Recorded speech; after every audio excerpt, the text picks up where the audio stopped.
Magandang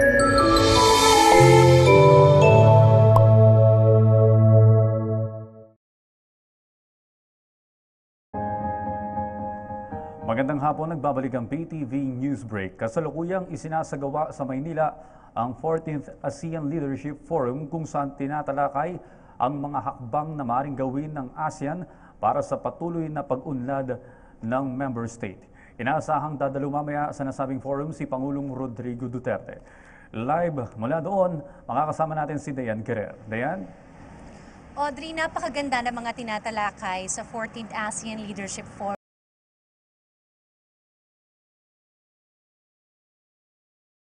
Business, academe at civil society mula sa Pilipinas at ibang mga bansa. Inorganisa ito ng ASEAN Strategy or Asian Strategy and Leadership Institute ng Malaysia sa pakikipagtulungan ng Chamber of Commerce of the Philippines Island. Ang naging focus ng isang session dito sa 14th ASEAN Leadership Forum ay patungkol sa mga hakbang kung paano pabibilisin ang entrepreneurship development at ang paglago ng SMEs sa ASEAN region. Partikular na rin ang papel ng social enterprise para sa pagdevelop ng ASEAN. Ayon kay Professor Dr. Krensag Charenwoksak, ang chairman ng Success Group of Companies mula sa Thailand, hindi maaaring kaligtaan ang entrepreneurship kung pag-unlad ng bansa ang pag-uusapan. Kailangan ani ang entrepreneurship sa public, private at people sector, kagaya aniya sa Thailand kung saan daang-daan ng MSMEs at malaking porsyento ng employment ay mula sa mga ito. Marami itong naging mga suhestyon sa kung paano mas mapapaunlad ang entrepreneurship sa ASEAN region. Kabilang na ang pagkakaroon ng ASEAN Political Leaders Political Enterprise upang mahikayat aniya mga government leaders na gumawa ng mga polisiya para sa entrepreneurship.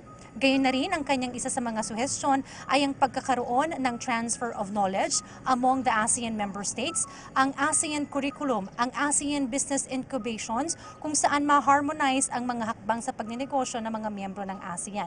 Pinag-usapan rin sa 14th ASEAN Leadership Forum ang kahalagahan ng social enterprise kung saan ang mga ito ay hindi lamang nakafocus sa pagkakaroon ng profit o tubo ng mga enterprises kundi na rin ang pag-develop ng mga social values at ang pagtulong sa mga marginalized communities. Ngayon ay isinasagawa ang session patungkol sa international engagement, ang ASEAN and the world, engaging with the world, enhancing ASEAN's partnerships with key partners. Mamaya ay inaasahang dadalo sa 14th ASEAN Leadership Forum si Pangulong Rodrigo Duterte. Yan muna ang latest mula dito sa 14th ASEAN Leadership Forum na isinasagawa dito sa isang hotel sa Maynila. Audrey? Maraming salamat, Dayan Guerrer. Sa iba pang balita, bumuo ang Department of Agriculture ng isang grupong tututok sa mga inaangkat at inventaryo ng bigas. Ayon kay Agriculture Secretary Manny Piñol, pangungunahan ng Task Force Bigas ang pagsasagawa ng malawakang inventaryo sa lahat ng rice stocks, kabilang na ang bigas na ipinupuslit ng mga sindikato gamit ang backdoor. Nakabantay ang grupo sa mga negosyanteng magsasamantala na magtago ng supply ng bigas upang tumaas ang presyo nito sa merkado. Kasunod na rin ng naging kautusan ni Pangulong Rodrigo Duterte na hindi aangkat ng bigas sa panahon ng anihan. Katuwang ng DA ang iba pang ahensya ng gobyerno tulad ng Bureau of Customs, Bureau of Internal Revenue at Philippine Statistics Office.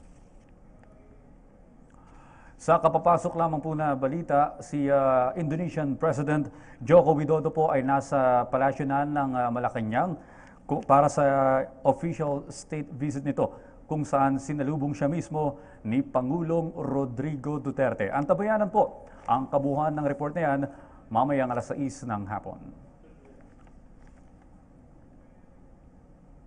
At yan po naman ang aming mga nakalap na balita at impormasyon para sa PTV ASEAN 2017. Ako po si Audrey Goriseta.